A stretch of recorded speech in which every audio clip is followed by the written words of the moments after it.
faire grandir les enfants en ayant des projets avec eux et pour eux, des projets qui les fassent grandir sur le plan humain, sur le plan spirituel.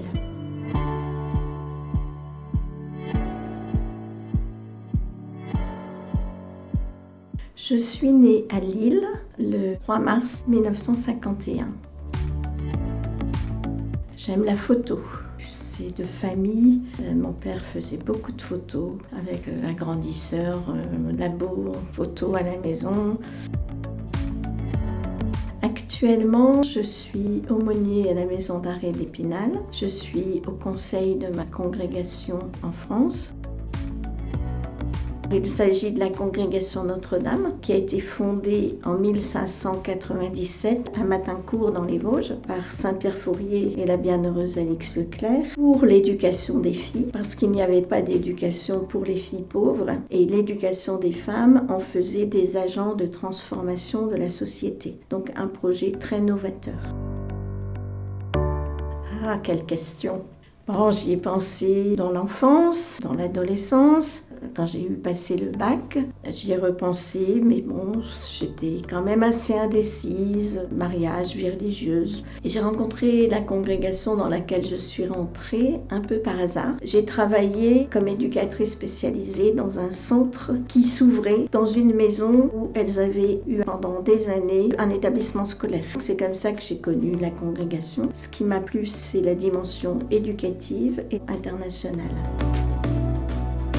J'ai été déléguée par les Sœurs de France comme suppléante pour le chapitre de la congrégation. Ce chapitre, avec le Covid, a été reporté 3 fois. J'y suis donc partie du 9 au 28 janvier. Et le 9 janvier étant justement le jour même de la mort d'Alix il y a 400 ans. C'était la première fois que je vivais un chapitre. C'est une expérience très forte. Nous nous trouvons des délégués de différents pays du monde, de 4 continents différents. Des sœurs du Brésil, du Congo, du Vietnam, de Hongrie, de Belgique, d'Angleterre, de France. Donc on travaille un certain nombre de thèmes et un grand moment, c'est l'élection de la supérieure générale et des conseillères. Nous avons eu la grande joie de rencontrer le pape François en audience privée, donc un message fort au niveau de l'éducation. Alors pour moi, Alix, c'est une femme à la fois contemplative et active, avec une profondeur de vie intérieure, qui a eu des visées par rapport à ce que pouvait être la congrégation, qui a eu aussi des visions de la Vierge Marie, qui lui a dit, en présentant son enfant Jésus, fais-le grandir. Et Alix a compris, c'était faire grandir les enfants, en ayant des projets avec eux et pour eux, des projets qui les fassent grandir sur le plan humain, sur le plan spirituel.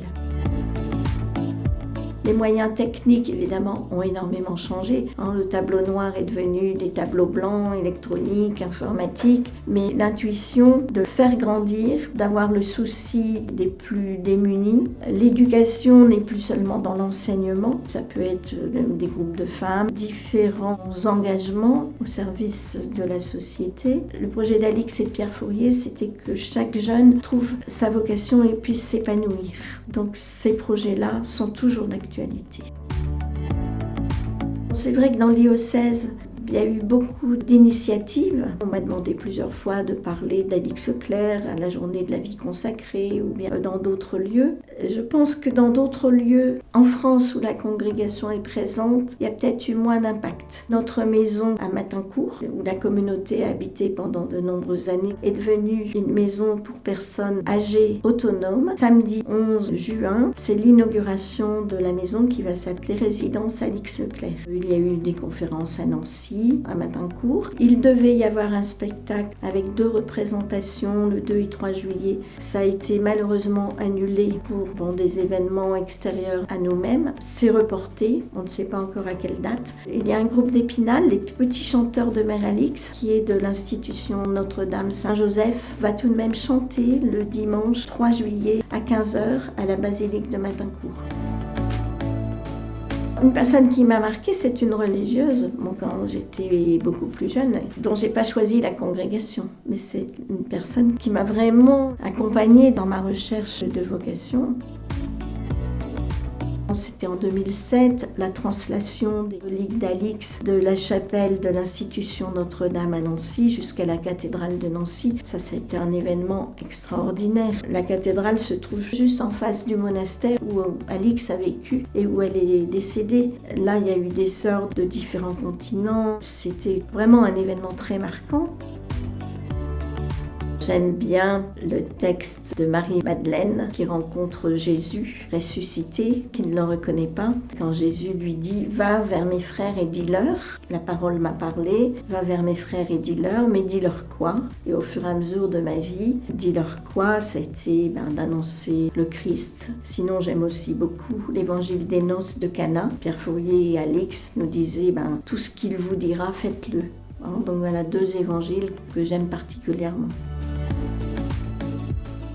N'hésitez pas à découvrir Alix. Son message était un message d'envergure pour que chaque personne puisse trouver sa vocation. C'est encore un message pleinement d'actualité aujourd'hui.